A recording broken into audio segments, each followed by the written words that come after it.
And welcome back to the Pokemon Team Creation Series. Today's Pokemon Team Creation Series comes to us from Shadows82, who asked the question, what is, may he rest in peace, Tommy Oliver's Pokemon team?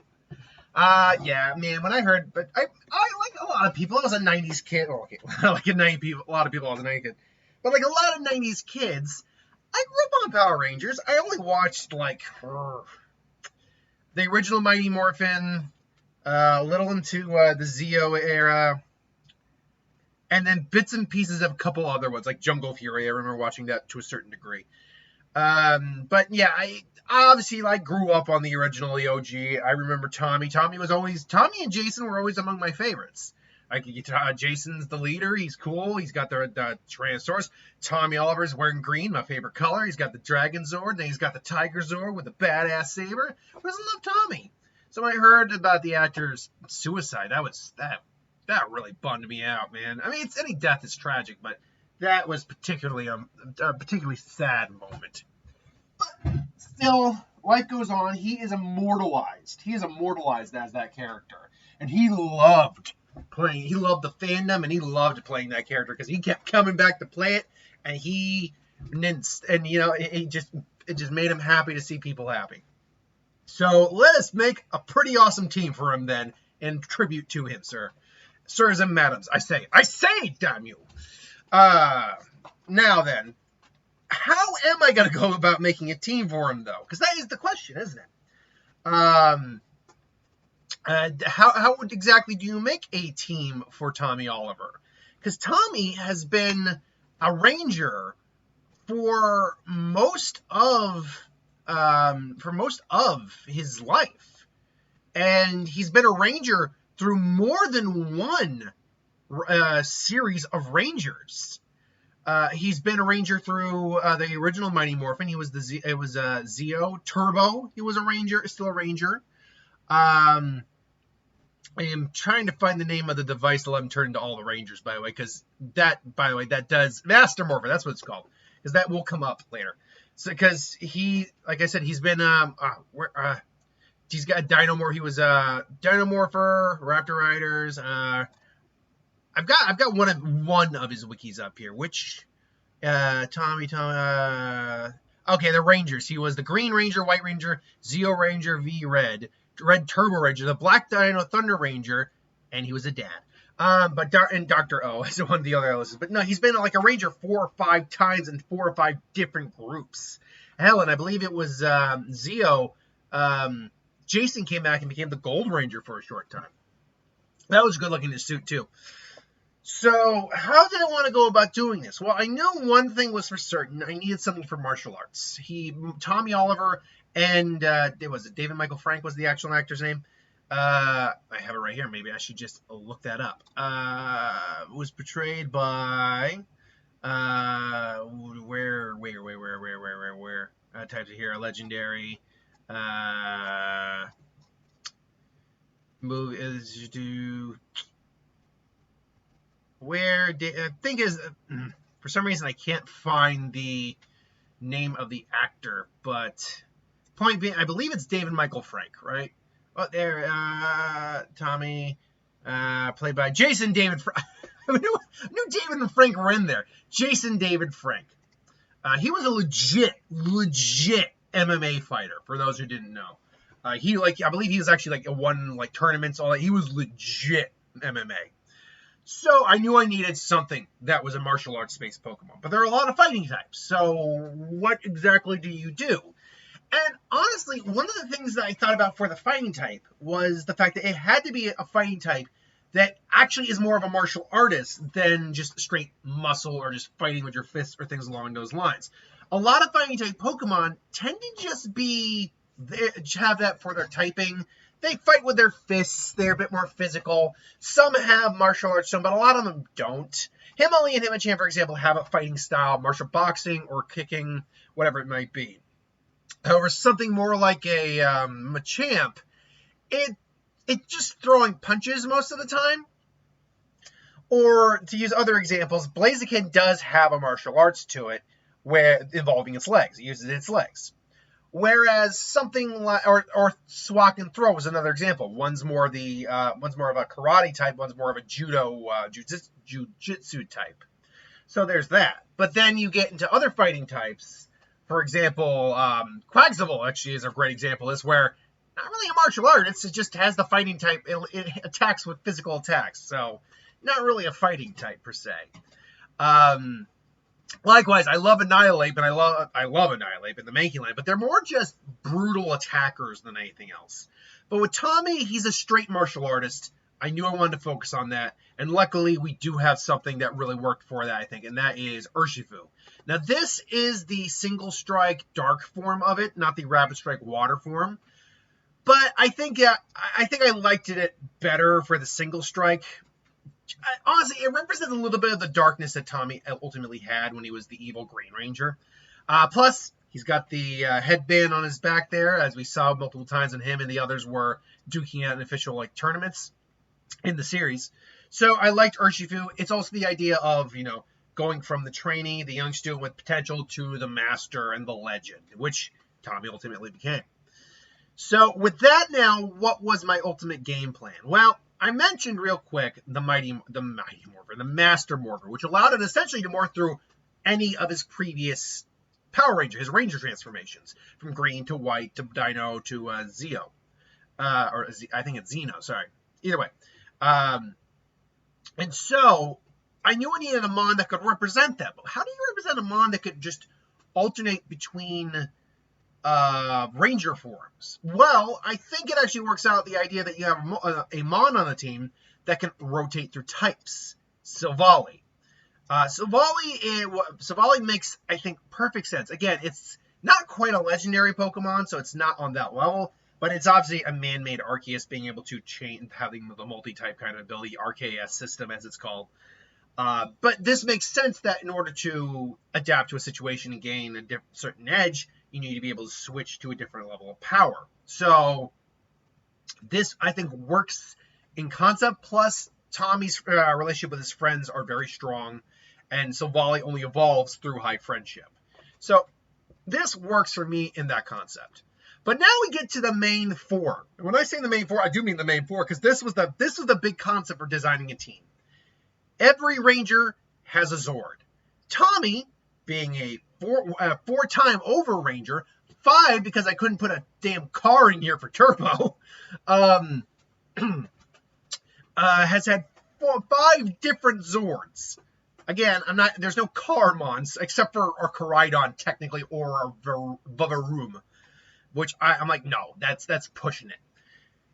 So I knew that the best way to kind of run his team is each remaining Mon represented a Zord. A Zord that he has used, a Zord that he was close to, from the Dragon Zord to the last one he had was the Brachiozord. So let's go just down the list. The first Zord, his first main Zord, was the Dragon Zord, one of the coolest Zords around, clearly based off of Godzilla compared to it, and still looked like a dragon too. Now I'm like, okay, Draconic, a dragon. What dragons do we have? And I started going through it, and going, well, it doesn't necessarily have to be I know it's the Dragon Zord, but it doesn't necessarily have to be a dragon Pokemon. It can just be draconic looking. Because when we go from an aesthetic point of view, Tyranitar probably is the closest looking one to the Dragon Zord we have. Dragon Zord is composed predominantly, I believe, of silvers, greens, some yellows, and blacks. In fact, I'm going to look that up right now for the Dragon Zord just to be sure about that. Dragon Zord.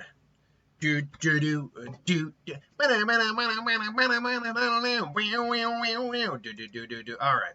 So the picture I have of the Dragon Zord, which I'm not going to bring up.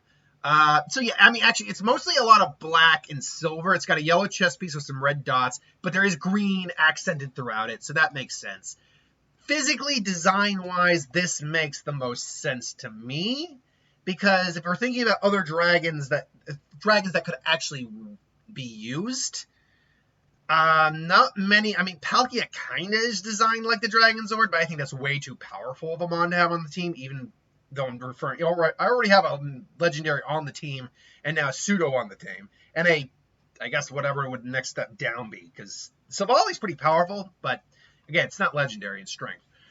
Beyond that, what, Giratina doesn't match at all. Then you go into Gen 5. I mean, Garchomp doesn't work.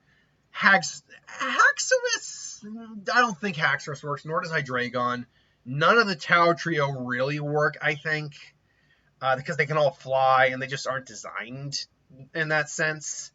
Druddigon doesn't work. Goodra doesn't work. Noivern doesn't work. Zygarde is more akin to the Megazord than it is the... So I didn't stop to think of Zygarde, honestly, because Zygarde, it's a lot more like a Megazord than a standard Zord. And I suppose if you were to swap them out, that one would make sense to swap out with. But only 100% Zygarde. And even then, I would liken that more to like everyone having a Zygarde on the team and them coming together to make 100% Zygarde. That's how I would kind of liken it to. That's just my opinion. But beyond that, though, I think Tyranitar actually is probably the better option. Again, 100% Zygarde isn't a bad fit. In fact, if anything, it might look even a little bit closer in some regard to this, to Dragonzord. But actually, no, it wouldn't, because Dragonzord still has the tiny arms, and Tyranitar has the tiny arms. The Megazord has the more humanoid, larger arms, so that one makes sense. I'm spending a lot of time on this, but it didn't even occur to me until just then, like, yeah, kind of. Still, I think I'd go more Megazord than Dragonzord. But yeah, it's power-wise, Tyranitar makes sense for a Zord. It's large, it's powerful, it can take a hit. So yeah, Dragonzord, there you go. The White Tiger Zord. Now, there are not a lot of cat Pokemon, weirdly, and when you really break it down, think about this for a second. What do you got for cat Pokemon? Legit, you got Sprigatito and, you got the Floragato line, and you got the Incineroar line for the starters. Those are out of the way. You got the Meowth and Persian line, great.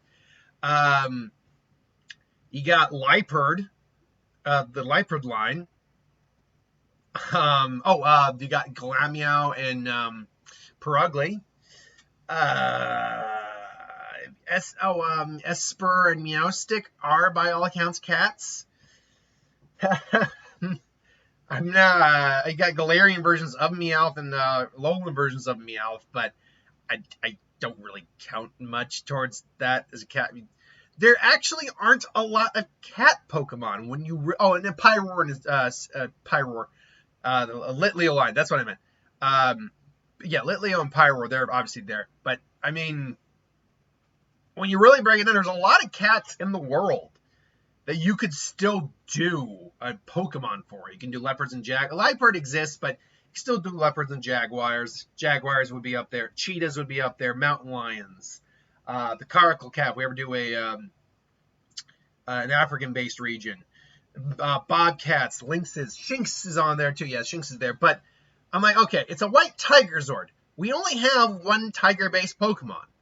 And I'm like, okay, it's Incineroar we gotta use. But then I realized, wait, what should Incineroar Shiny look like? And sure enough, Incineroar Shiny is white. So, white shiny Incineroar for the White Tiger Zord. I don't know the fact that it's a wrestler, and it also is part dark as well, so it's got a bit of that healed turn to it.